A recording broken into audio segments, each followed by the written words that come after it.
It looks like this woman is single, but she has feelings for someone.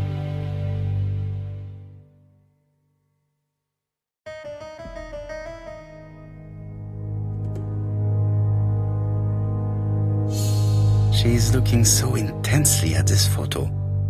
But is it really a sister that she's studying in this manner?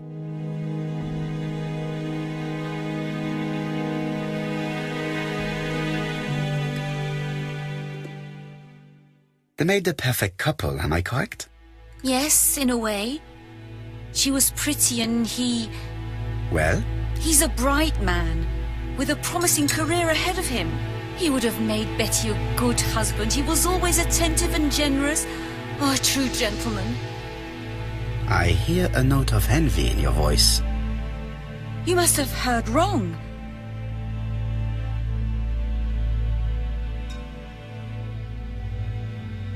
Donald appeared to be very much in love with your sister. Yes, he was mad about her. Mad, you say? Being madly in love can often be destructive, and Mr. Fraser was known for being jealous, I believe. No more than average. Men are always slightly possessive, especially when they are with a pretty woman.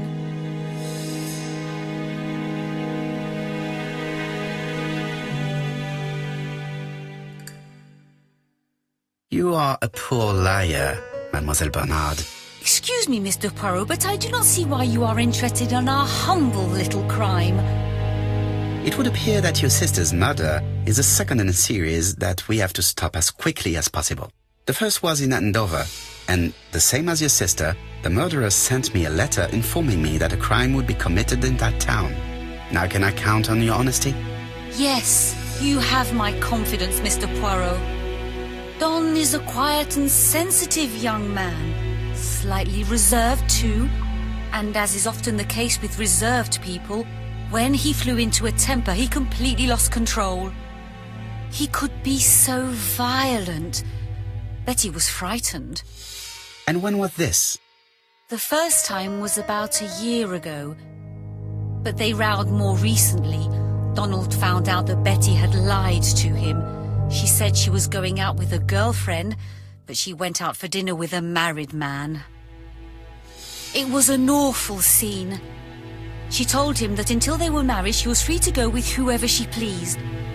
Donald turned quite pale and started shaking and kept saying one day... Well? He'd commit murder.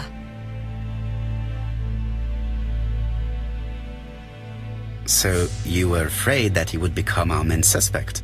I know that Fraser was jealous, but I wonder why you feel the need to protect him. Exactly.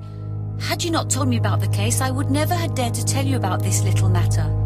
Don loved Betty with all his heart. I can't imagine for one instant that he would hurt her. Very good, Mademoiselle Bernard. Thank you for your help.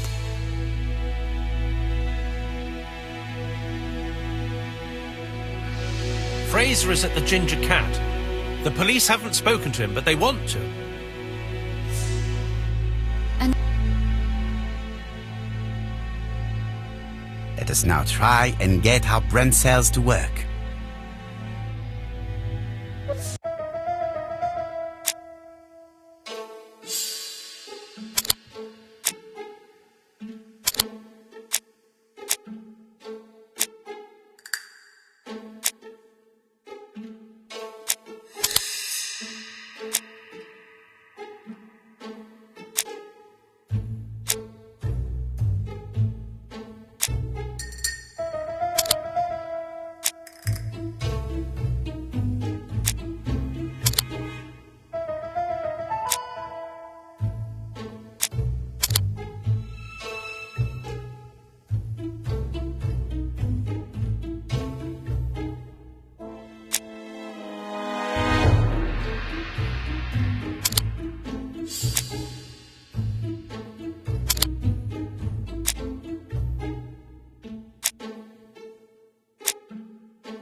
Let us now try and get our brain cells to work.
You've seen Fraser. He's a big chap. Fragile isn't exactly the word that springs to mind. I talked to his landlady before seeing him. She went to bed at 11. Fraser wasn't home yet. Bien. Megan Barnard said he's a reserved character but with a nasty temper. We will see if this is the case.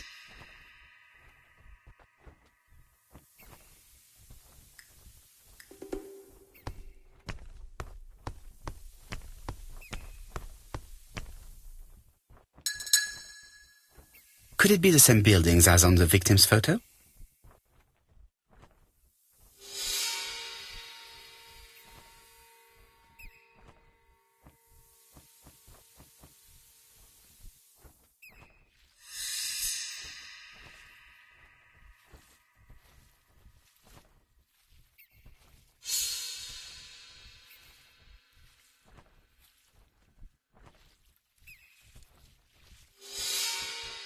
This is definitely where the photo I found in the hut was taken.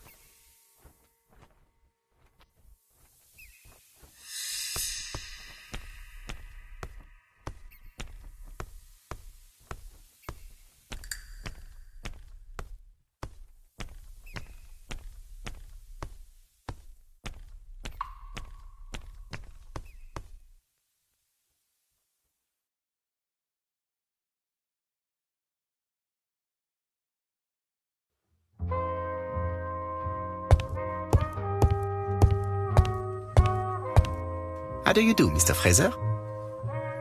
You Hercule Poirot. Mr. Hastings said you wanted to speak to me. Yes. I know that it may not be at the right time, but I would like to ask you a few questions.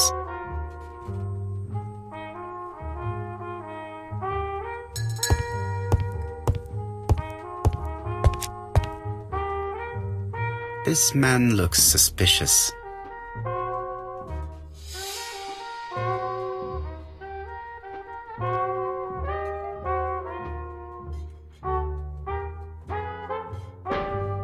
Fraser is in a terrible state, as if he hadn't slept all night. And he's drinking White Horse. Leave me alone.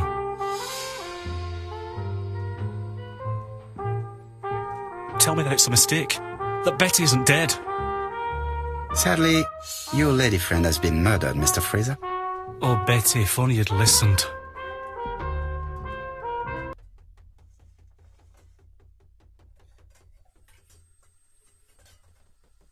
Did you visit Betty yesterday afternoon? No, I haven't seen Betty for 2 days. I was at the office yesterday afternoon. Can you prove that? Of course. But why this question? Betty died yesterday evening, didn't she?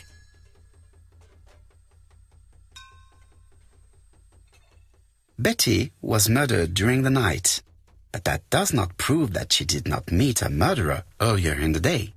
So am I a suspect? Everybody close to Betty is a suspect, Mr. Fraser.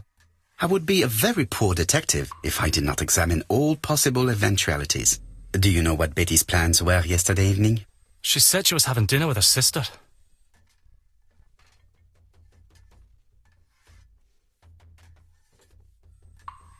Yet, Megan only returned to Bexhill this morning, Mr. Fraser. I didn't know. Right. May I ask you what you were doing yesterday evening?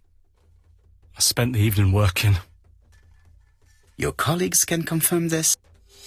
No, I often take work home with me.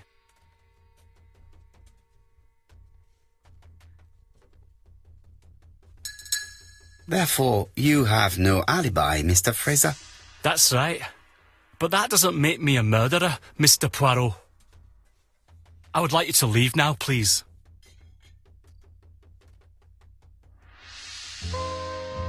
Ah, I knew I'd find you here, Poirot.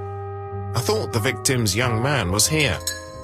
Yes, he's all yours, Chief Inspector. Let us now try and get our brain cells to work.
Fraser doesn't have an alibi and he's extremely jealous. You are very skilled at summing up. And yet you haven't asked Japp to arrest him. It is too soon. But I agree, without the letters announcing the crimes, Fraser would already be behind bars. Bon, I think we have enough elements. Let's reconstruct the events at the scene of the crime. I can't imagine how the murderer wasn't seen, though. Surely she must have struggled. Let us try and imagine the scene.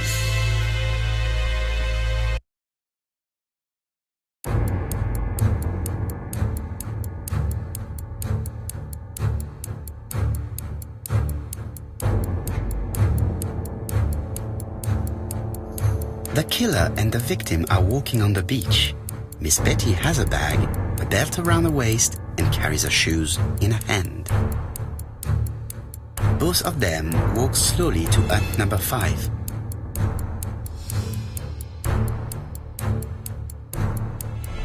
Both of them walk slowly to hut number 6.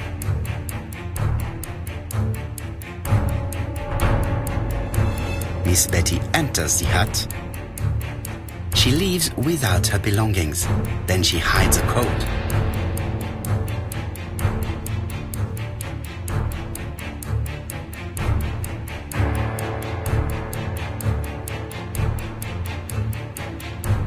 They keep walking. Then she removes her belt. The murderer moves behind her and then attacks her by surprise. The body falls, lifeless, on the sand.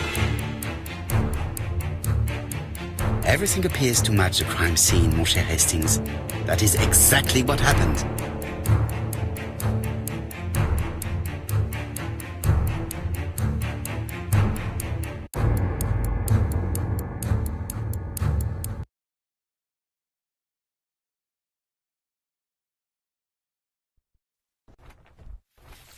Without the ABC, we might have suspected Mr. Asher and Mr. Fraser. But by signing his crimes, the murderer is making sure he's accused. In a way, it is very generous of him. Generous? The murderer seduced Betty in order to lure her to the beach and kill her. Indeed, the young woman was certainly careless, but not stupid enough to follow a stranger. What are you planning to do, Poirot? Return to London, mon cher Hastings.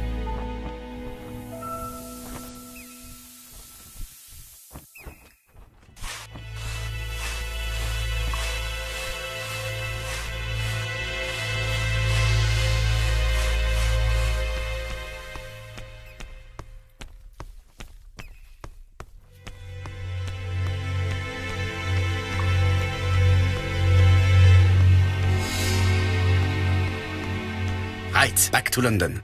There is nothing more for us to do here.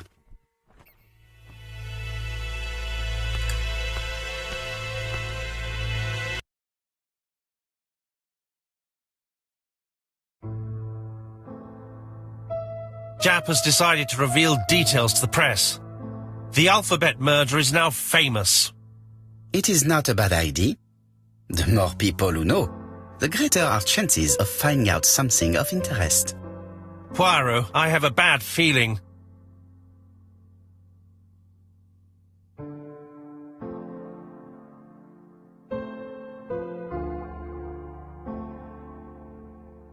Poor Mr. Poirot, not so good at these little criminal matters as you thought yourself, are you?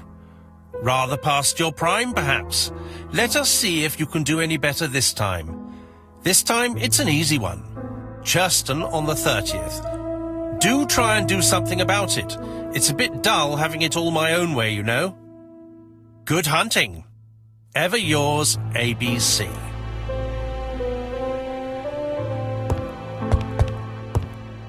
Good hunting. Did you hear that, Poirot? The murderer seems to be taking it all as a game, a challenge. He will strike on 30th in Churston. We must warn Scotland Yard.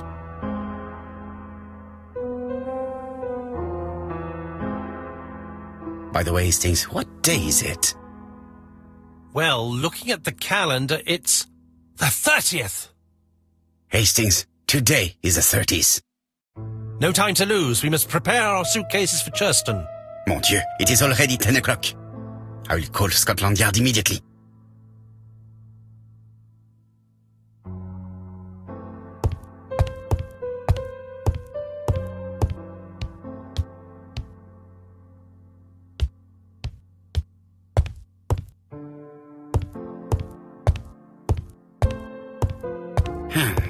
In his haste, Hastings tore the envelope.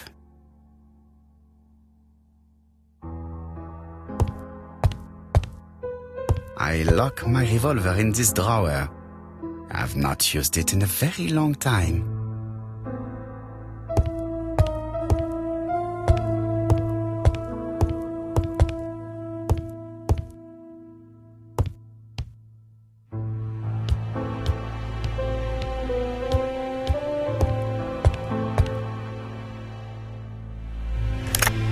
Hello, chap. We received a new letter from ABC in the 10 o'clock post. Where and when? In Churston. Today. Today? I'll inform the population immediately. I'll check the train times. Call me back.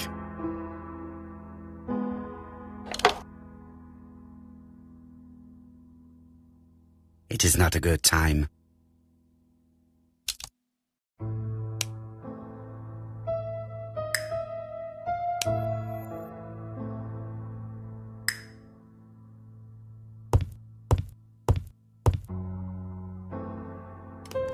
Daily Flicker, July 30, 1935. ABC affair, no progress. The alphabet murderer is still on the run. Ever since the police found the connection between the Bexhill and Andover affairs, the inquiry has barely progressed. In this issue, we are publishing provocative letters sent by the killer to Hercule Poirot. Unfortunately, they have not yet helped to find him. Daily Flicker, July the 26th, 1935. The Bexhill Horror. Young maid strangled on the beach. Killer struck at midnight.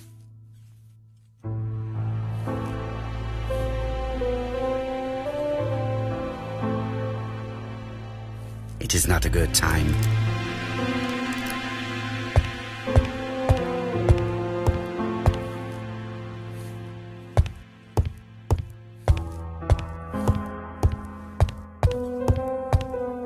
Hastings, what you are doing is an absolute disaster.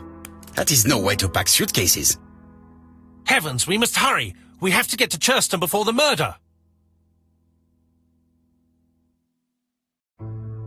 Hastings' order and method are always necessary, regardless of the circumstances. Okay. I'll let you pack them. All the same, it really is a disgrace to leave your belongings in such a mess.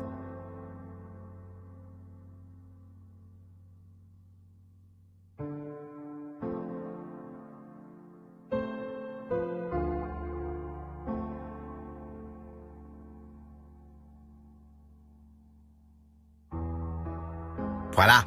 It only took a minute. Poirot, you were right. I've just consulted the ABC guide. There's no hurry. The next train doesn't leave till 11:45. You see, there is no need to hurry. We will not be in Churston until tomorrow morning, after the murder.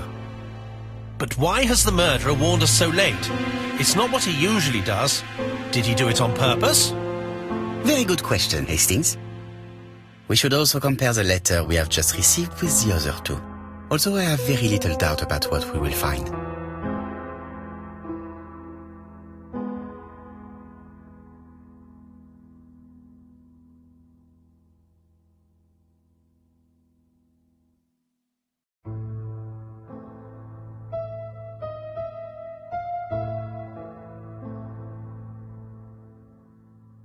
We've missed the 6:45 train, but we have plenty of time to catch the night train.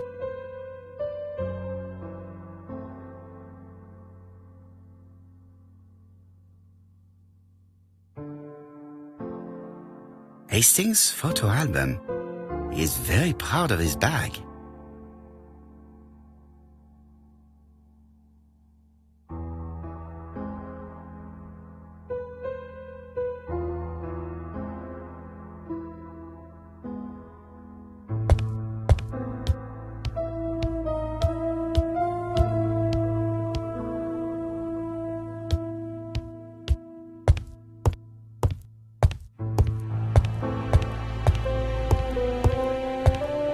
Hastings, it would appear that you are getting slightly thin on top. Really? I hadn't noticed.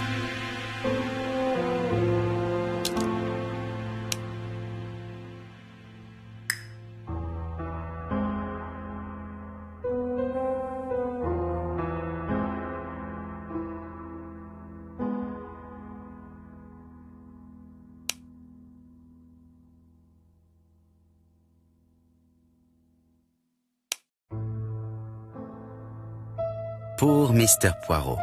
Not so good at these little criminal matters as you thought yourself, are you? Rather past your prime, perhaps? Let us see if you can do any better this time. This time it is an easy one. Churston on the 30th. Do try and do something about it. It is a bit dull having it all my own way, you know. Good hunting. Ever yours, ABC.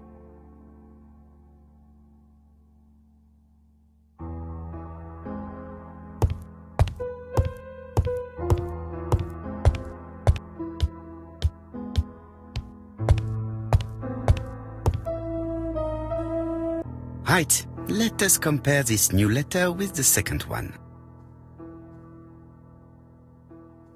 Let us examine this more closely.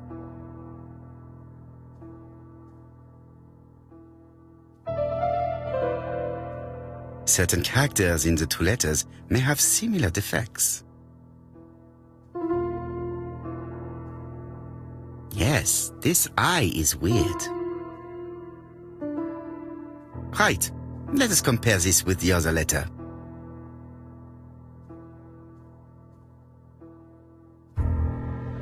Yes, the I characters in the two letters do indeed have the same defects. I have to find some other similar defects to confirm my theory.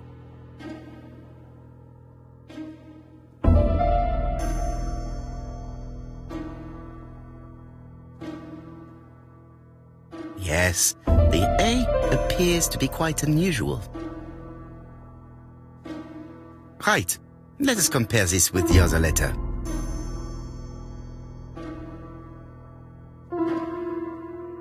That's right. The A characters in the two letters do indeed have the same defects. I have to find some other similar defects to confirm my theory.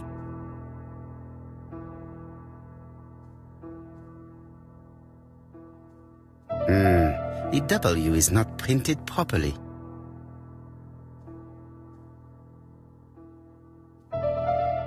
Right, let us compare this with the other letter.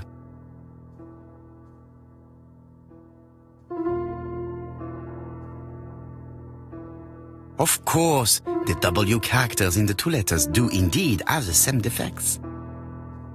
My theory was right. These two letters were written with the same typewriter.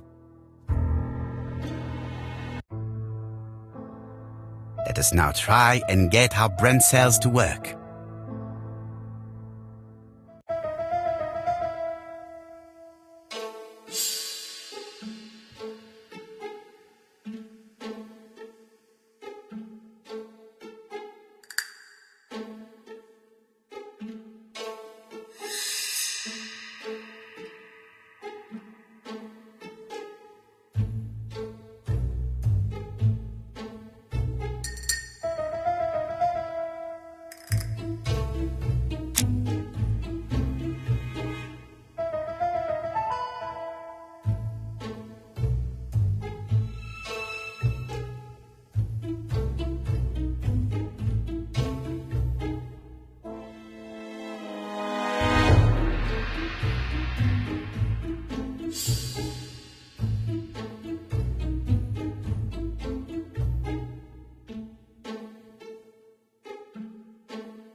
The letter should have arrived in time.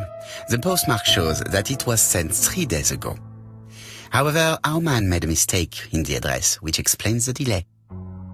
All the same, the post office took their time correcting the error. Come on, Poirot. Your address is not quite as well known as that of Scotland Yard.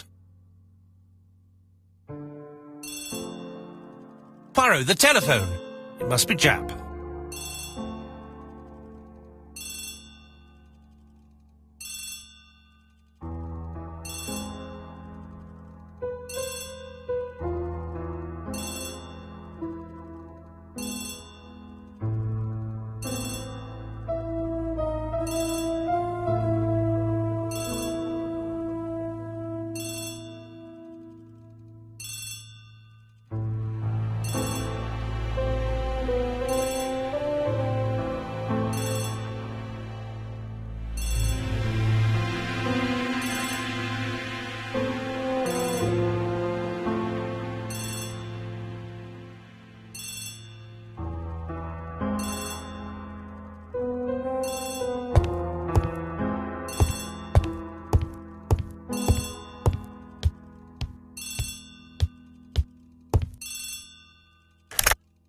I have some news from Churchton.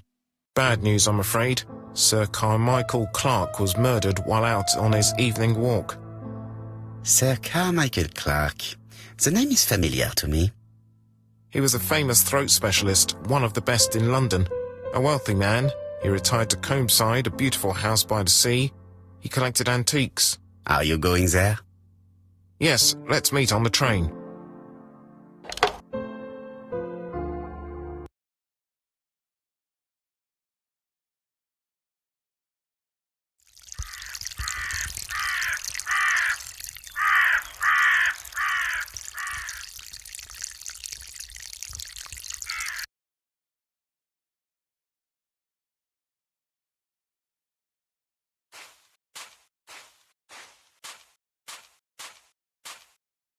The victim is called Sir Carmichael Clark, one of the best throat specialists in London.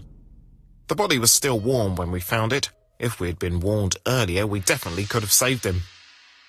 It appears that the murderer made a mistake when he wrote his letter. A mistake? Lucky for him. And what if he did it on purpose? No. He's defined his madcap rules and he's sticking to them. It's a matter of pride for him. Shall we go up to the house, Poirot? You go, my friends. I will come soon.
Jap has emptied the victim's pockets and has laid out their contents on this piece of wax cloth.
An Oriental dragon. It's an old piece, much older than a pocket watch on which it was fastened.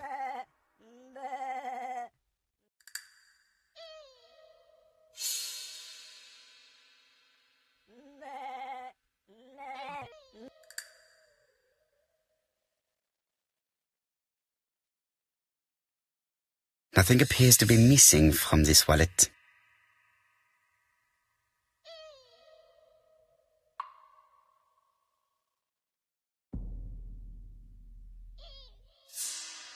It is pointless.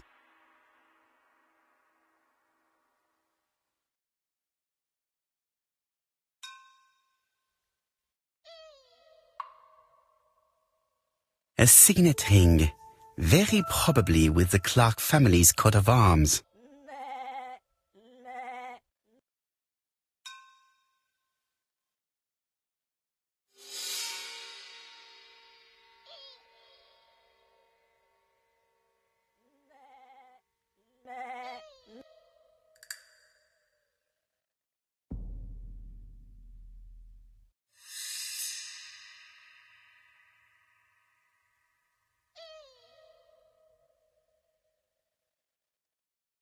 An ABC guide, the murderer's customary signature, covered in blood this time.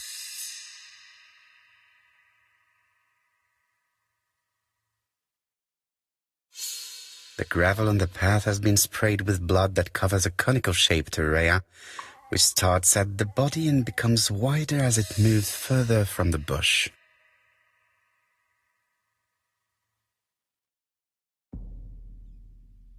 Apart from the wound to the throat, the body is untouched. No cuts, no bruises.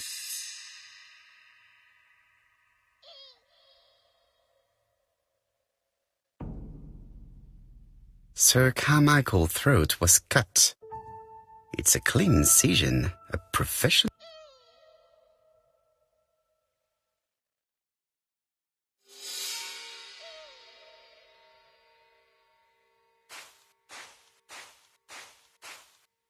The body is just in front of a bush, one of the only bushes in the surrounding area.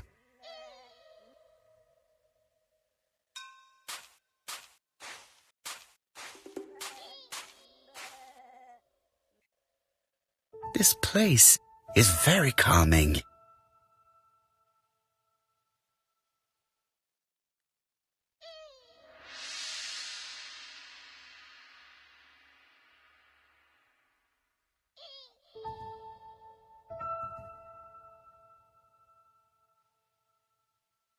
The site is exceptional. It is easy to imagine that Sir Carmichael used to enjoy stopping here every evening.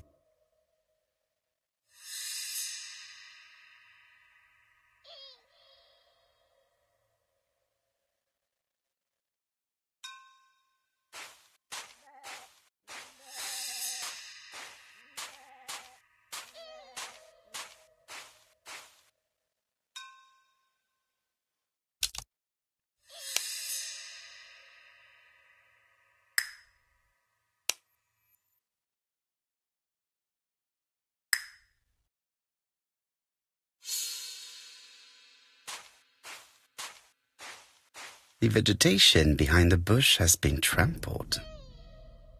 Let us now try and get our brain cells to work.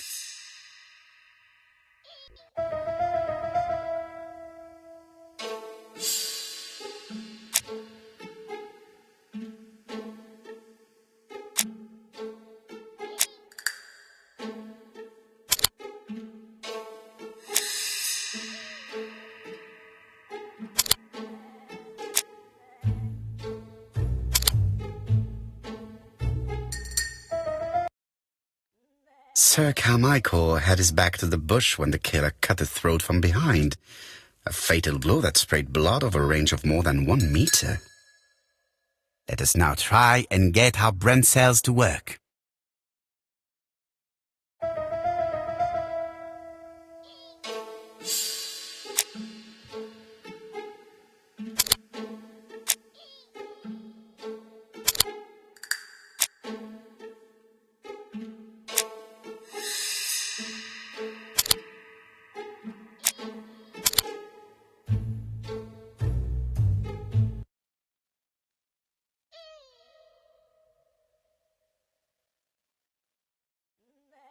Have you finished, Poirot? Chief Inspector, many questions remain unanswered, but I am certain of one thing.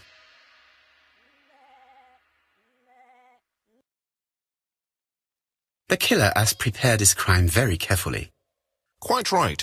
He must have known Sir Carmichael's movements well to plan such an attack.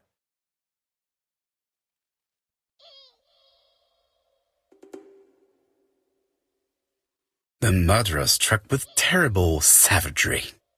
Yes, blood flowed. It's the first time he's attacked a man. He armed himself accordingly. Have you spoken to the victim's family, Chief Inspector? I've spoken to the brother, Franklin Clark. I didn't get much out of him. He's yours. I must get the body removed.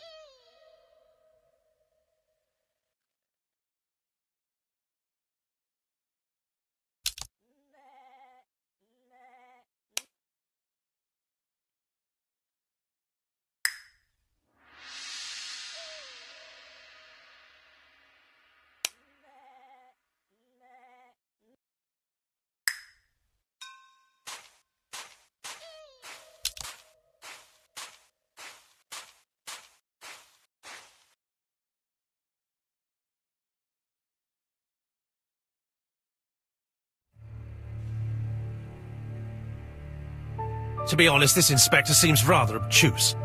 I'm counting on your friend Poirot to catch my brother's murderer. Ah, here he is now. Please, Mr. Poirot. Mr. Poirot, this is my brother's secretary, Miss Thora Gray. Pleased to meet you, Mr. Poirot. Would you like some tea? No, thank you, mademoiselle. I find it hard to digest.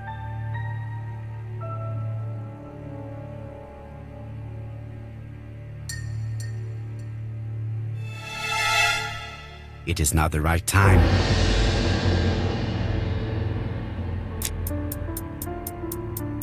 There is something very viril about him.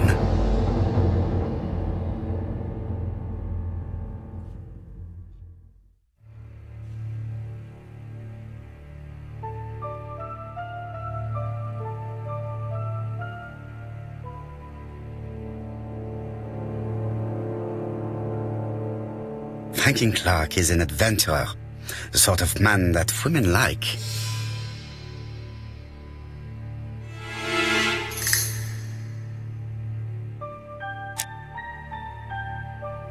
There is something elegant about her.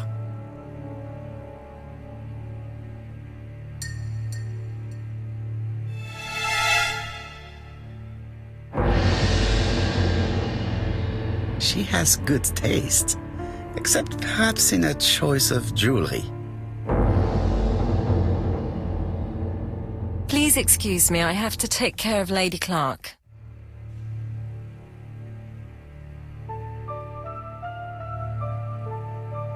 It is not the right time.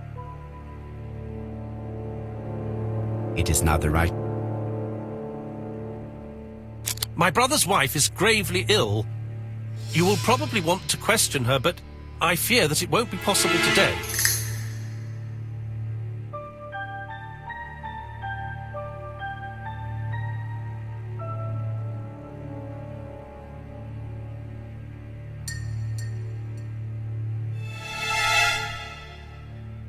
I insist, Mr. Clark. Please allow me to remind you that this is a murder inquiry. Unfortunately, she is much too ill. She doesn't even know her husband is dead. I'm very sorry, but I'm afraid it's out of the question. Of course, I understand. Someone set a trap for your brother. Who was familiar with his habits? Everybody knew he took his evening walk at 8:30, and that he always followed the same path.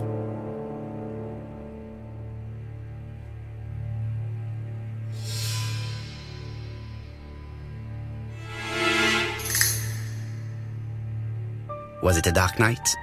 It was a new moon. I took a lantern. So it was you who found the body? Yes, along with the gardener. Have you seen any strangers around the house recently? No. As far as I know, nobody has been near the house.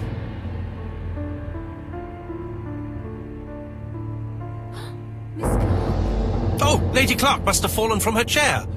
I have to help Miss Grey get her up. Hastings, while our host is gone, let's examine the drawing room. But, Poirot, a gentleman shouldn't... I take full responsibility. All you have to do is to leave the drawing room door ajar and let me know if anyone is coming.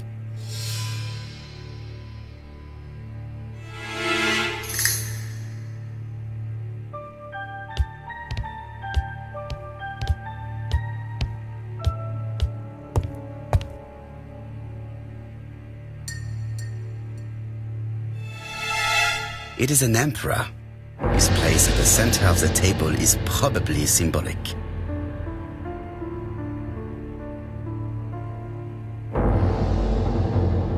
A tiger.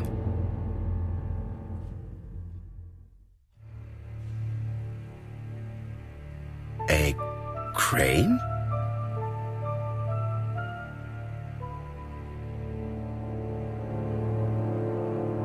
A dragon.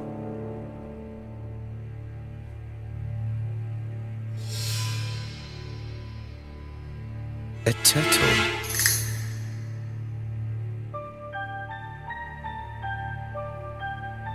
Dragon, dragon, dragon.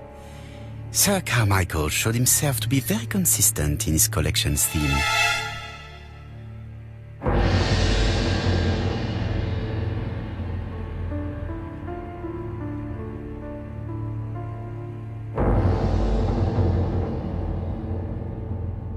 Comside's private collection, purchases since 1920. The catalogue for Sir Carmichael Clark's collection.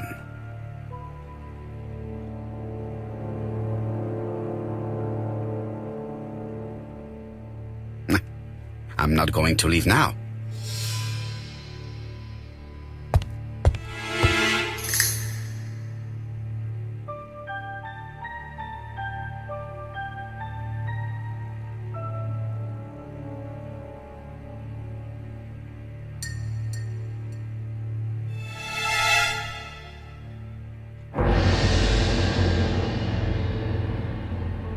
Compass, point to the south.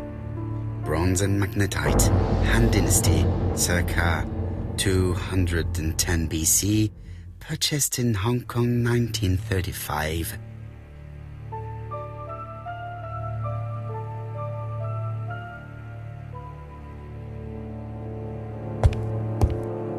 There are some very valuable...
Turtle, the dragon, the crane and the tiger.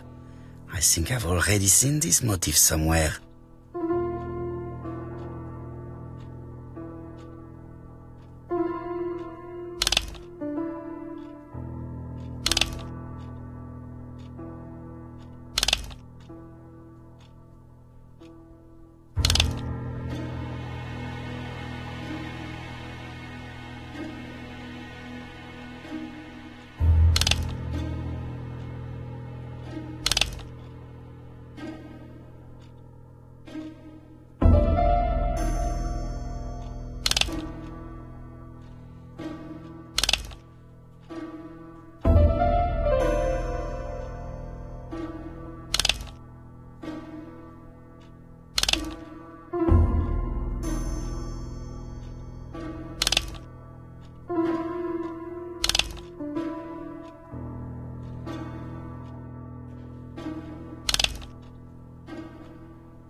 The cardinal points. This book could maybe help me. Each cardinal point is associated with one animal and one color. In the middle sits the imperial dragon, and out of respect, all the others are turned towards him.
The position of each motif is correct, but they are not turned the same way as on the table.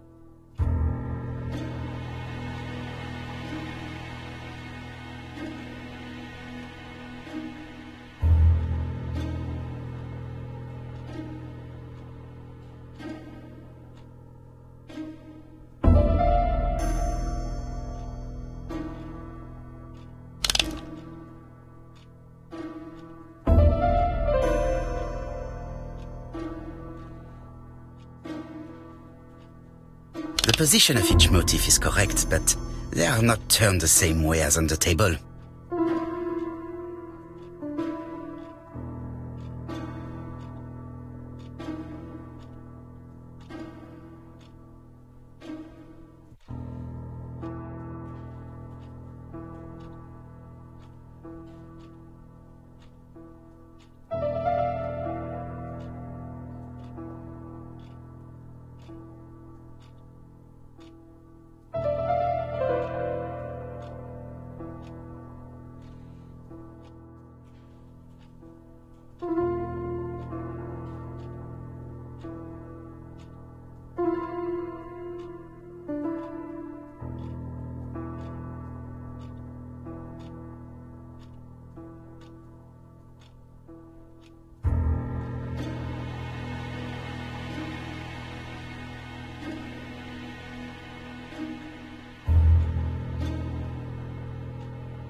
position of each motif is correct, but they are not turned.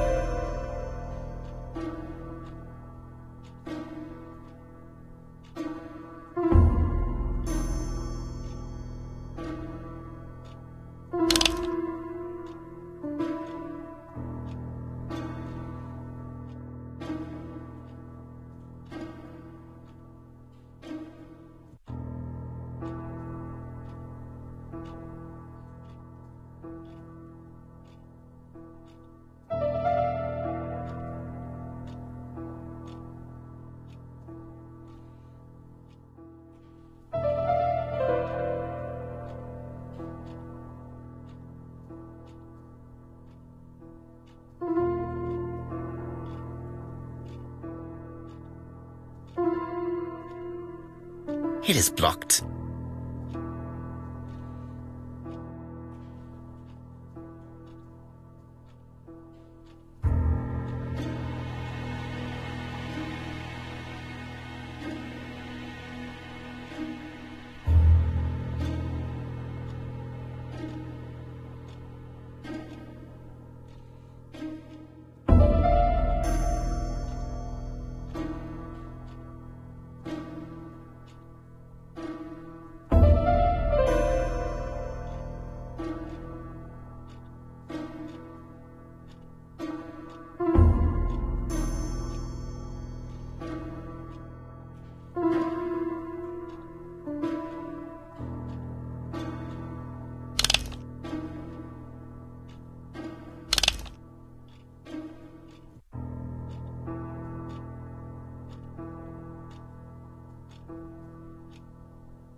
The position of each motif is correct, but they are not turned the same way as on the table.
I think I heard a bang.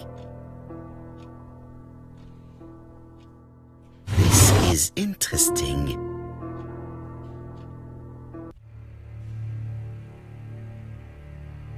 These daggers are only ceremonial weapons. I do not think that the crime weapon is here.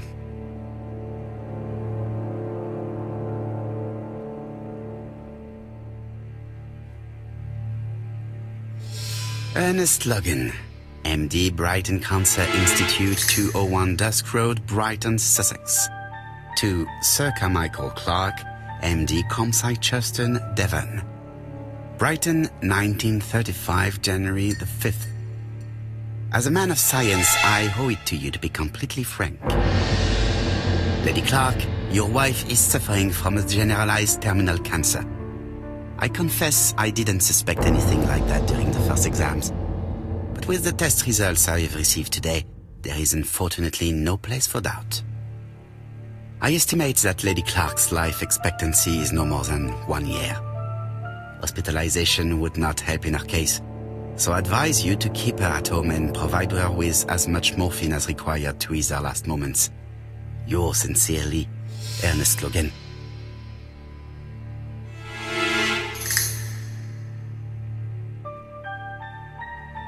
Here's Miss Gray.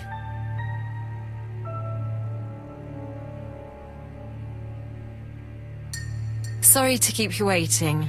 Lady Clark's condition requires regular care. I believe you want to ask me a few questions. Indeed, mademoiselle.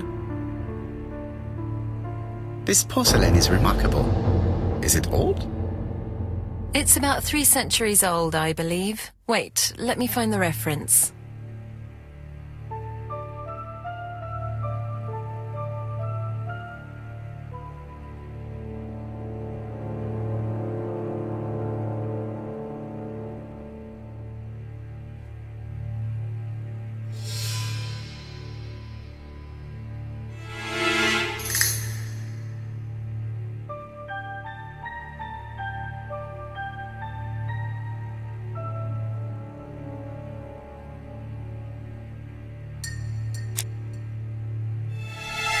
She appears to be very flustered.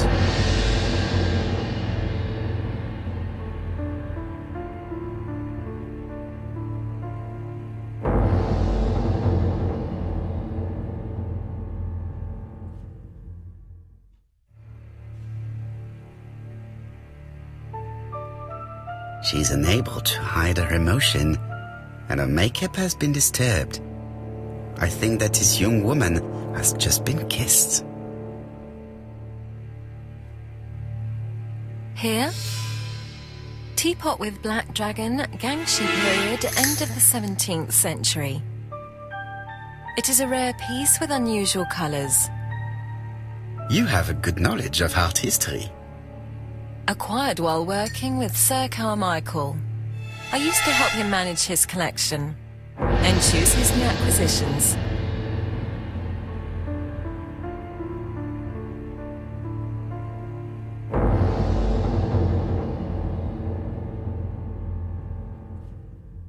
And sometimes, he used to give you a piece as a gift. Is that right?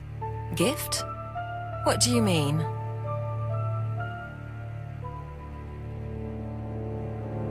I am referring to your brooch. This old brooch? Mademoiselle, you know perfectly well. I am talking about the magnificent brooch you were wearing earlier. Yes, you're right. Sir Carmichael did give it to me. He valued my work. How could I refuse? He would have been offended.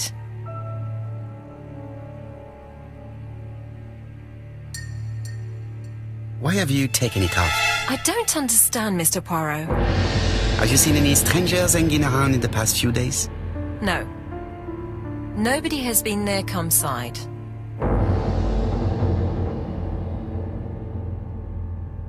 What were you doing yesterday evening at the time of the murder?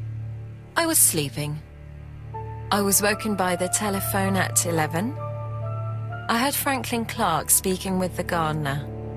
They left with some lanterns and they found the body.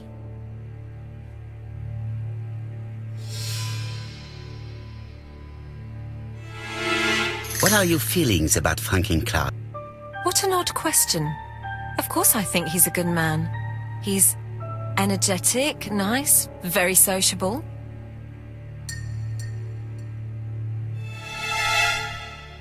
Miss Gray, if I may be so bold, please do not take offence. My friend has rather unusual methods, but all he wants is to find the murderer. Yes, I understand. I must rest. Please excuse me. Earlier, you asked me to watch the living room door for you. I don't wish to be indiscreet, but sometimes a gentleman stumbles upon a secret without intending to. That is sometimes the case. And I saw Franklin Clark kissing Miss Gray at the foot of the stairs. Do you think this is a common occurrence? No, I saw emotion, intensity. I think it was their first kiss. Well done, mon ami. Well spotted. However, I don't think I completely understand this business. Why did Sir Carmichael not defend himself? He appeared to have been active and strong. The murderer did not give him a chance. Let us try and reconstruct the scene.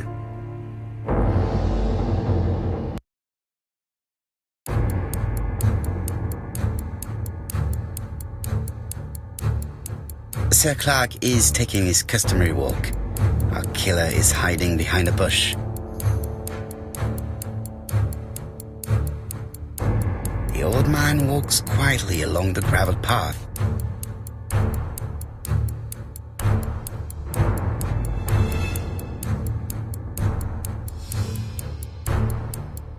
He then passes the bush and continues on his way to the house. No, Sir Clark used to gaze at the sea. Let her think again.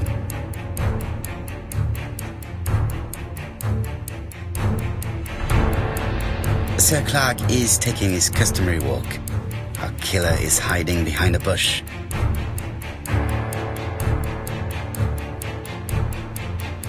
The old man walks quietly along the gravel path.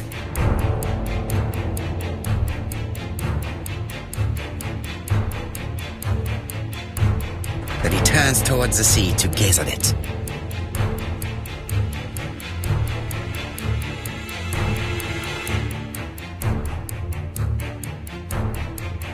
The killer leaves his hiding place on the right-hand side. He approaches silently over the grass. Then he throws himself on his prey and cuts the poor man's throat. He then lays down the ABC before leaving. Everything appears to match the crime scene, mon cher Hastings. That is exactly what happened.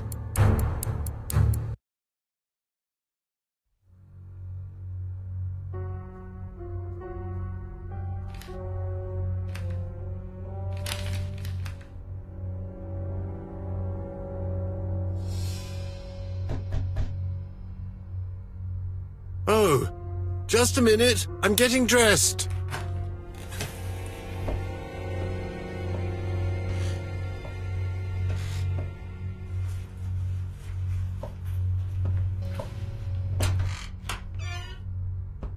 Mr. Kirst, have you recently returned from Churston? Yes, indeed I have. Have you seen the papers? And to think that you might have rubbed shoulders with the killer. Imagine that. Mr. Kirst, are you all right? You don't seem well. My apologies. My throat is burning and my head feels heavy. It's ever since the war, you know. Since my injury, my head has never been the same.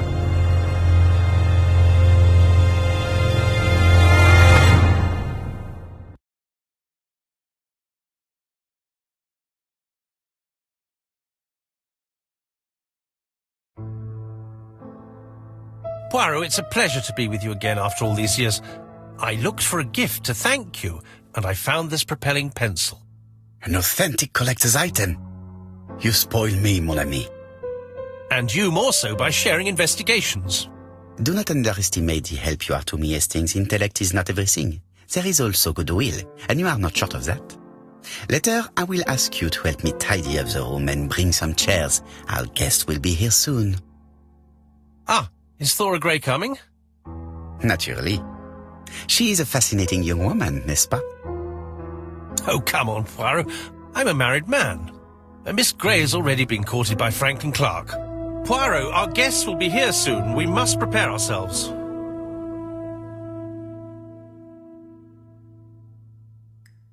I should take advantage of the silence to examine them.